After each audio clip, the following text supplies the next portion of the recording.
Wow! Anak, di ako makapaniwalang may pinapatayo na tayong bahay. Nay, deserve natin 'to. Ang tagal niyo din 'tong pinaghirapan. Ma'am, saan ko po ilalagay 'tong mga semento? Do'n na lang sa gilid, kuya. Sige po, ma'am. Excited na ako matapos 'tong bahay natin, anak. Nandito. Hoy, huwag ka pupunta diyan! Grabe nangyari sa kawawa kanya. Naman siya. Ba't ang daming tao? Engineer, anong meron? Ma'am, yung isa sa mga trabahador namin, nakuryente tapos natabunan ng semento. Ayun, namatay. Ha? Paano nangyari yun? May nag-utos ata sa kanya na ilagay yung semento sa gilid. Madami live wire dun eh. Nay. Ang problema, ma'am, kung tatanggalin pa namin yung katawan niya sa ilalim ng semento, baka hindi agad matapos tong bahay niyo. Hindi pwedeng hindi matapos agad tong bahay na to. Di bale, babayaran ko na lang yung pamilya nung namatay. Nay, sigurado ka ba? Sige po, ma'am. Sige na, ituloy niyo na yan. Congrats po, ma'am. Natapos din yung bahay niyo. Ang ganda, di ba? Wow, ang ganda. Maraming salamat, engineer. Una na po ako, ma'am. Anak, tara pasok na tayo. Wow, ang ganda ng loob. Nay, hindi talaga ako mapakali na may bangkay dito sa ilalim ng bahay natin. Huwag kang okay, anak. Kasalanan niya naman kung bakit siya namatay eh. Ay, matutulog na lang ako sa bago kong bahay. Wow, ang ganda ng kwarto ko. Ano yun? Kasalanan mo kung bakit ako namatay. Nay! Ang isang 50% po ay mapupunta sa isa niyang anak. Ano? Baka yan yung isa naming anak na nawala? Oo, sa amin na lang yan. Ako! Ako ang isa pang anak ni Ramon. Oh, akala ko ba nawawala yung isang anak ni Ramon? Attorney naman, huwag ka maniwala dyan. May sakit kasi sa utak yan. Wala akong sakit, attorney. Maniwala ka, please. Kailangan ko pa ng sapat na ebidensya para maniwala ako sa'yo. Sige na, babalik na lang ako. Ito na ba yung bagong bahay ng anak ko? Ikaw, babae ka? Sinubukan mo pang agawin sa amin ang kayamanan ng tatay mo? Ang sama nyo, tita! Gusto nyo kunin lahat! Well, hindi naman maniniwala sa'yo si attorney dahil wala kang ebidensya. Tao po, attorney po ito. Nandiyan si attorney. Halika dito. Ayan, ikukulong muna kita dito sa bodega hanggat hindi ko pa nakukuha mga kayamanan. Yes, attorney. Hawak ko na ang 100% ng kayamanan ni Ramon. Nandito na ang titulo, papeles at cheque ng mga kayamanan niya. Ay! Salamat, attorney, ha? Scarlett, hindi ko na alam kung ano nangyayari sa nanay ko. Pero huwag ka mag-alala. Ako bahala sa'yo. Kailangan na matigil tong pinagagawa ni nanay. Tao po. Sino ka? Ako po yung nanay ni Scarlett, yung anak din ni Ramon. Totoo ba to? Pinagsasabi mong babae ka? Kami lang ang pamilya ni Ramon. Attorney, huwag ka magpaniwala dyan. Peke yan. Hindi to peke. Pwede mo ipacheck to sa attorney. Kaya ilabas mo na siya. Kinulong po ni nanay si Scarlett sa bodega. Ha? Anak?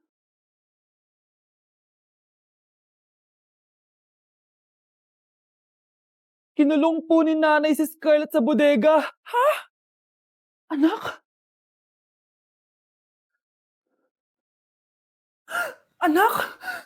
Walang iya talaga yung tita mo. Anak, sorry kung ngayon na ako nagpakita. Pinakulong kasi ako ng babaeng yan. Deserve mo makulong. Ikaw ang ikukulong namin dahil child abuse ang ginagawa mo. Ano? At hindi mo na din makukuha ang 50% ng mana. Hindi pwede! Nay, masaya ako na nandito ka na. At hindi na din tayo maghihirap dahil sa pamana ni tatay. Masaya din ako, anak. Siyempre kasama ka dito sa Manta.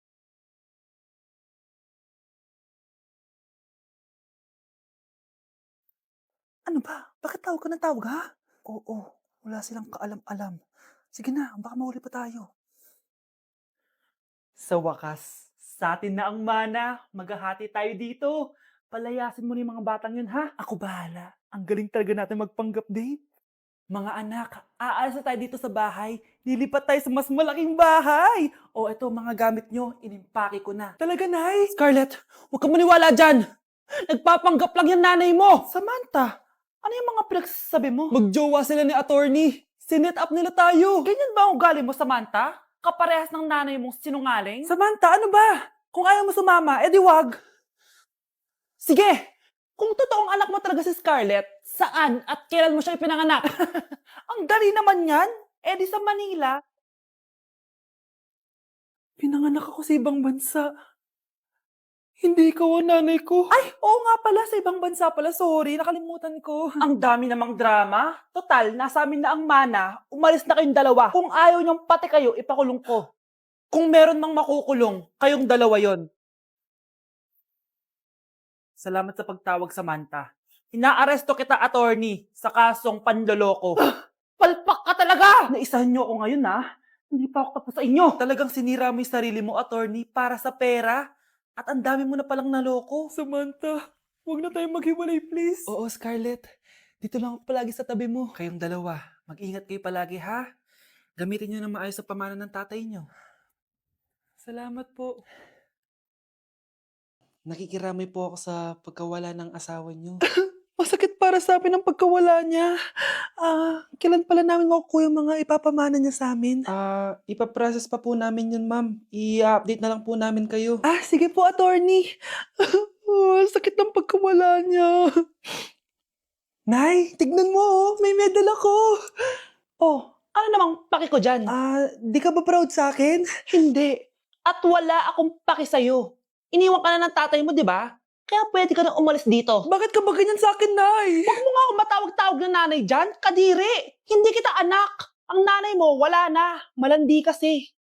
Nay, gutom na ako. Ay, gutom na baby ko. Wait lang, mag-order ako ng steak for you, ha? Yay! Steak, my favorite! Ampun lang pala ako. Nasaan na yung totoo ko, nanay?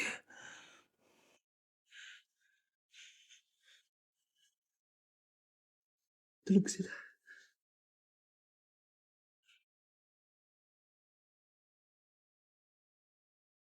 Nasaan na yun? Ito ba si nanay? Ay, sino ba ito tumatawag na to? Muntik na yun. Attorney? Hello, ma'am. May update na po sa ipapamana ng namatay niyo pong asawa. Sige, sige. Punta ka dito sa bahay. Sa wakas, ito na yung araw na pinakahihintay ko. Hoy, ikaw! Pag dumating dito si attorney, magtago ka. Hindi niya pwede malaman na may isa pang anak ang asawa ko. Sige po. Ma'am, nakuha na po namin yung last will and testament ng asawa niyo. Ang nakasulat po dito ay, ang 50% ng kayamanan niya ay mapupunta po sa inyo. Ha? Mali ata yan, attorney. Dapat 100% ang mapupuntang kayamanan niya sa amin. Kami lang ang pamilya niya eh. Bali ma'am, ang nakasulat po kasi dito ay ang isang 50% po ay mapupunta sa isa niyang anak. Ano? Baka yan yung isa naming anak na nawala? Oo, sa amin na lang yan. Ako! Ako ang isa pang anak ni Ramon. Nay! Impostor? Bakit nandito ka, ha? Walang iya ka? Bakit mo ako ginagaya, ha?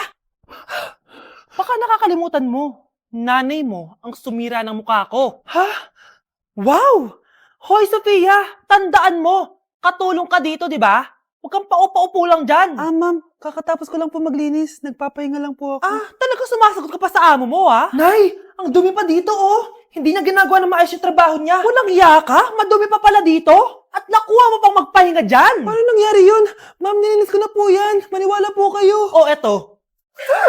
Yung mukha ko! Ang sakit! Ayan, pati mukha mo, dudumi na. Umalis ka na dito! Tatanggalin na natin, ha? Buti na lang talaga mabilis kang gumaling. O ayan, kuhang-kuha yung mukha ng pinapagaya mo. Dok, kamukha ko nga siya. Pinag-ipunan ko talaga to. Nagtataka lang ako. Yung ibang tao, mga artista yung pinapagaya ang mukha. Yung sa'yo parang normal na tao lang yung pinagaya mo. Dok, may kailangan lang akong gawin. Kung ano man yan, mag-ingat ka, ha? Ano? Ikaw si Sofia? Napakawalang ya mo din no?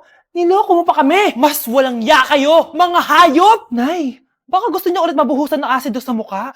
Asido, gusto mo ng round 2? O eto, round 2! Sige, ibuhos mo! Naka-live ako, oh.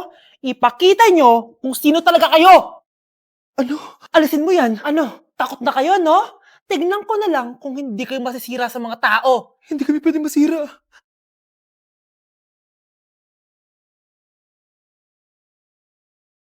Anak, kunin mo yung cellphone ko sa kwarto. May tumatawag ata. Ah, sige po, Nay. Sabi cellphone ni nanay. Anak, bilisan mo naman. Ay, salamat naman. Nakatae din. Scarlett, ba't nandyan ka? Eh, di ba pinukuha ko sa cellphone ko? Pinagsasabi mo, Nay. Kanina pa ako dito sa loob. Nay, eto na po cellphone niyo. Sino yan, Nay? Bakit kamukha ko? Teka lang. Bakit dalawa kayong Scarlett? Nananaginip pa ako? Ah, Nay, ako yung totoong Scarlett. Ha? Sinungaling! Ako to, Nay. Ang totoong Scarlett. Sandali nga! Hindi na ako tutuwa sa inyong dalawa, ha? Isa lang ang solusyon dito. Magtatanong ako at kung sino makasagot ng tama, siya ang totoong Scarlett. Unang tanong, saan ako may balat? Balat? Ah, Nay! Sa puwet! Nay! Sa kifi. Tama! Kifi. Ha? Totoo ba, Nay? O, diba? Alam ko. Susunod na tanong. Ano ang timbang ko? Mukha kang 100 kilos, Nay. 75 kilos? Tama! 75 kilos! Yes. Huling tanong. Ano ang birthday ko? Birthday? Mahina pa naman ako sa ganyan. April 14, 1977? April 15, 1977. Tama! Ikaw nga ang totoong Scarlett. At ikaw, dahil talo ka, lumayas ka na dito, impostor! Ay! Sino ba kasing Scarlett na yun? Bakit kamukha ko siya? Anak, kilala mo talaga ako, no? Siyempre naman, Nay. Anak mo ko eh. Worth it lahat ng pagpaparetoke ko dahil sinira mo ang mukha ko noon. Ngayong napaniwala na kita, gaganti na ako sa'yo. Okay, class. Last 5 minutes. Hirap naman nito. Be, ano sa gusto number 10? Huwag ka mong ngopya sa akin, Samantha. Mapapagalitan tayo kay ma'am. Tamot mo naman. Ayaw mo akong pakopyahin, ha? Bilisan nyo, class. 1 minute na lang. Ma'am, nangongopya po si Scarlett sa akin, no? Apakasinungaling mo, Samantha. May nangongopya pala dito. Bagsak ka na sa akin, Scarlett. Apakasama talaga ng ugali mo, Samantha. Nay! O anak, anyari sa'yo? Binagsak ako ng teacher ko. Naniwala kasi siya kay Samantha na nangopya daw ako. Totoo ba yun, Scarlett? Hindi, Nay. Siya talaga yung nangopya sa akin. Walang iya yan ah. Humanda siya sa akin. Tara, anak. A few moments later. Ma'am, bakit niyo po kami pinatawag dito? Eh, kasi ang anak mo, sinungaling. Siya naman talaga yung nangopya kay Scarlett eh. Hindi po totoo yan. Para malaman natin kung sino nagsasabi ng totoo sa inyong dalawa, mag-quiz na lang kayo ulit.